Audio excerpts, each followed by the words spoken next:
What's going on, Jerome's beautiful Wednesday? Birds are chirping and stuff, and it's time for another Vikings news dump. Now, they do say that as you get older, bird watching really just like sneaks up on you.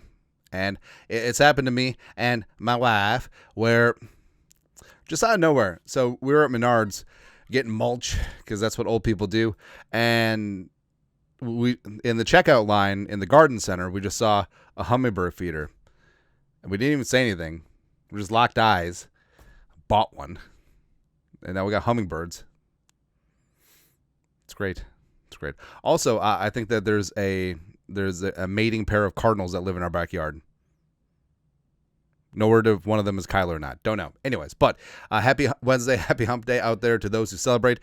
First up is, of course, the international games got announced yesterday. Vikings playing back-to-back weeks 4 and 5. Now, I gave myself some time to piss and moan. There are pros. There are a lot of cons that come along with it, but overall, no factor. Vikings will overcome. Vikings going to whoop somebody's ass. The biggest downside of it is that the Vikings likely have a very early bye week 6 yet again, but we'll see. We'll see what happens, man. Also, I will say this. So the NFL does a lot of things right in terms of creating content out of nothing, but the schedule release, no one cares. Like, no one has their eyes glued to Good Morning America to see what's going to happen week 17. No one cares. And also, reporters and insiders dropping hints and dropping leaks. Oh, we got the inside scoop. It's ridiculous. Like, there was one week 1 graphic, had the full schedule that went sort of viral. Everyone was like, oh, here it is. Half the games are wrong. That's what happens, man. But nobody cares. Honestly, nobody cares. Just release the schedule and let's get on with our lives. That's what we want to do, man. But international games, so you have the team announced ones that don't care, but the Chargers hosting a team down in Brazil, whatever. Vikings weeks 4 and 5 against the Steelers in Dublin, and then the Browns in London. You know, then also the Broncos and the Jets will be getting on at Tottenham Stadium again. Then the Rams and the Jaguars at Wembley, and the Falcons and the Colts. I was trying to think, like, yeah, the Colts don't have that German player anymore, do they? Yeah. But hey, one of these Jerome teams should sign Mobo. That's what's up, man. They're going to be playing at Olympic Stadium in Berlin. Is that the Jesse Owens Stadium? Or is that a new stadium? I don't know. And then you got the Commies and the Dolphins at the Santiago Bernabeu, Real Madrid, which is not as good as Barca, Camp Nou, but so noted Spanish teams. Wait, did the NFL send the Dolphins to Spain? Because they're like, I don't know. There's a lot of Cubans in Miami. They don't use vosotros, but close enough. Anyways, but yeah, the league still trying to force the game internationally. It's good, but the Vikings back-to-back games, Ireland and London, should be fun. You know, it's really great that the UK, European, Scandinavian Vikings fans get to see the team up close and personal. Plus, you know, the Vikings, they're pretty experienced, right? So they're undefeated international games, and more importantly, with the current regime with Kevin O'Connell, because who gives two hoots that Leslie Frazier won a 2013 game at Wembley against the Steelers? Doesn't factor in. But the Vikings are 2-0 in Kevin O'Connell's era. Beat the Saints in 2022.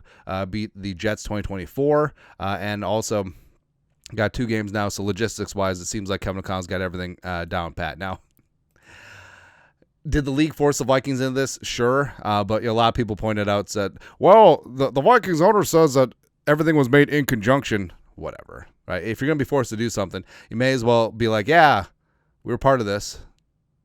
Cool. Fantastic. And yeah, it is a advantage where you take away road games from Pittsburgh and Cleveland, which can be tough places to play, especially Pittsburgh. And yeah, also, given the randomness of the schedule draw, like those could be late season outdoor games, bad weather, late November, December, maybe even not early January, but games in the AFC North, open air. So, sure, we'll just go with this. But not everyone's excited. Jonathan Grenard, Vikes fan page. Jonathan Grenard doesn't seem to be a big fan of the back-to-back international games for the Vikings 2025. In a post talking about how the Vikings heading overseas 2 weeks in a row. Jonathan Grenard, SMH. Shake my head. But either way, Vikings going to go out there. They're going to whoop somebody's ass. They're going to beat the Steelers' ass in Ireland. And also, Aaron Rodgers. I completely forgot about that part. I don't think he's going to show up, but you never know. Also, Week 4 will be before he completely alienates his team. So, hey, we will have kicked Aaron Rodgers' ass in 3 separate countries over the last 4 years. That's going to be good. It's going to be good, man. Also, beating the Browns' ass. So, Shador, yeah, I completely forgot about that. Hey, we're going to beat Aaron Rodgers and Shador Sanders' ass back-to-back weeks. It's going to be good. Someone's not good. But is what it is. Jordan Addison trial date is going to be set for the summer. Kevin Seifert, ESPN, who's not Carl Gershmidt. Vikings wide receiver Jordan Addison has a jury trial scheduled for June 16th in Superior Court of California, per online records, in connection to his July 2024 citation for DUI. He pleaded not guilty in December. A pretrial conference hearing was held Monday. Now, absent charges being dropped, or him being found not guilty, he's going to be facing a suspension. Even if he pleads out, even if there's a diversionary program, he'll still get 3 games, and because that's the league's baseline, black and white laws about the alcohol-related issues with vehicles. So, the Vikings have to plan that out at some point, and it'll get wrapped up this summer, and he'll likely be facing that 3-game suspension during 2025. Hence, maybe that's why the Vikings went hard in the paint, bringing in Rondale Moore, bringing in Tim. I should know this. Tim Jones, absolutely, as well as the drafting of Ty Felton. It's very possible. But Addison, hopefully this offseason there won't be any noise outside of the trial getting wrapped up. And Addison, he's supremely talented. Seems like a good kid overall. It does also seem like he's really accepted the coaching from Keenan McCardle, the mentorship and tutelage from Justin Fricka Jefferson. So hopefully, keeps his nose clean and is able to be on the field outside of his suspension, because really talented. But we'll see. Also, speaking of Jefferson, so all this consternation about the Mavericks conveniently winning the NBA draft lottery, which, by the way, if the NFL had a draft lottery, it'd be ridiculous, right? So, I mean, teams tank to a degree, but again, it's really hard to have players and coaches and executives try to lose on purpose, because if they get the number 1 pick, I mean, they're probably going to get fired anyway, so there's really no incentives there. And plus, the players putting up bad tape so they can't get future jobs, that's no good. Ain't going to happen, man. But if the NFL had a draft lottery, like every single year, the Cowboys made the playoffs, but somehow they're still in the lottery. Oh, look what happened. Oh, what happened? What happened? The NFC East would just be stacked to the T's every single year. But Patrick Mahomes staying in Texas, then Justin Jefferson just looking absolutely thrilled with life. He's just like, I don't like this. I don't like this at all. Get me back to Minnesota, where I need to purify myself in the waters of Lake Minnetonka, not the waters of Lake Travis. Nah. Although, so obviously Lake Travis isn't near Dallas, but Austin is a very fun city. To me, Austin is sort of like Nashville, and to a degree Vegas, where it's overhyped, but also it's properly hyped to a degree. You know what I mean? And Austin, like, there's still so many like kitschy neighborhoods, restaurants, bars, that it's great. Plus, if you go out there, it's worth the drive. It's like a 20-minute drive outside town, Lake Travis, a place called the Oasis, which is like a string of a couple restaurants, a couple stores, great views of the lake. It's really good. So check that out if you're in Austin, Texas. Yeah. Anyways, this show is now sponsored by the Austin Travel Bureau, Tourist Bureau. It doesn't matter. Anyways, something that does matter. So Shawn Ryan, heading into his 4th year of his rookie contract. Now, non-first round picks. Here's what's interesting, because if you play significant number of snaps in your first 3 years, you're in line for performance-based pay. And actually, it doesn't even have to be your first 3 years. But generally in year 4, non-first-round picks, you can get a pretty decent salary bump if you play X number of snaps. But Shawn Ryan came up just short, and the Packers are just like, no. PFT, Packers guard Shawn Ryan loses $2 million raise because he didn't play 2 more snaps. This is what Pro Football Talk wrote. Packers guard Shawn Ryan's 2025 salary would be $2 million less than it would have been if he only played 2 more snaps in his first 3 NFL seasons. Ryan was a 2022 third-round draft pick, which means he's headed into the fourth and final year of his rookie contracts. For players drafted in rounds 3 through 7, the salaries in their fourth seasons are influenced significantly by meeting certain performance incentives. In the case of Ryan, his $1.364 million base salary would have been increased to $3.406 million if he had played 35% of the Packers' offensive snaps over his first 3 seasons. But Ryan didn't play 35% of snaps. He played 34.96% of snaps, or 1,144 of the Packers' 3,272 offensive snaps in his first 3 seasons.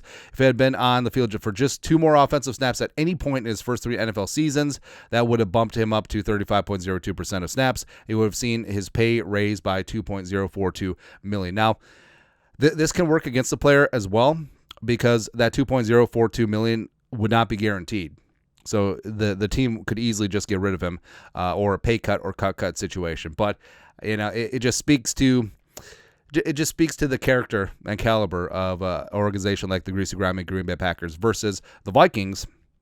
So Riley Reef in the 2020 season missed the last game of the year because of the Rona. Remember the Rona season? Yeah, and he would have made a playing time incentive that would have been worth $1 million. The Vikings gave it to him. You know why? Because we're a class organization as opposed to cheese. That's all, man. Lastly, so I feel like it's really frustrating now because you have 17,000 apps. So I don't even watch a lot of TV, right? Like the wife and I stream shows, that's it. But in terms of live TV, outside of sports, there's not really much going on. But it's so frustrating because every single thing you just get nickeled and dimed, and sometimes now, quartered to death. Like YouTube TV is like $85 now. Didn't it used to be $49 back in the day? Yeah. But now, say you're a Minnesota sports fan, right? So you got to get, what do they call it now? Bally's to watch the Lynx, the Wild, some of the Wolves regular season, a couple Twins games. Oh, actually, no. You have to go on twins.com now. And then, there's a couple games on Fox 9. Congratulations. And then watching the Vikings, over the air, getting your antenna. You're good to go there. But also, if you want to watch Thursday Night Football, that's Amazon. If you want to watch the holiday games, that's Netflix. If you want to watch Monday Night Football, that's ESPN. It's just... got app fatigue now. But anyways, ESPN, the worldwide bleeder of viewers, readers, and subscribers. New direct-to-consumer offering to be singularly branded ESPN. ESPN Unlimited plan priced at $29.99 per month. Select plan at $11.99. Enhanced ESPN app offers new features, personalized fan experience. So does this replace ESPN Plus? What about the bundle with Hulu and or Disney? What is that? But anyways, basically $30 a month for one channel. We had no idea how good we had it. Everything in one place. That DirecTV remote, you didn't even use 90% of the buttons. I still have no idea what the red, green, yellow, and blue buttons did, and neither do you, so don't even lie. And it's just, I don't know, at a certain point, and they've even started this, just bundling together different streaming services under one low flat rate. We're back at cable, which is great. Frustrating day. Anyways, that's it. Vikings news done for this beautiful, wonderful Wednesday. You guys are the best. You know what to do. Skol, production value.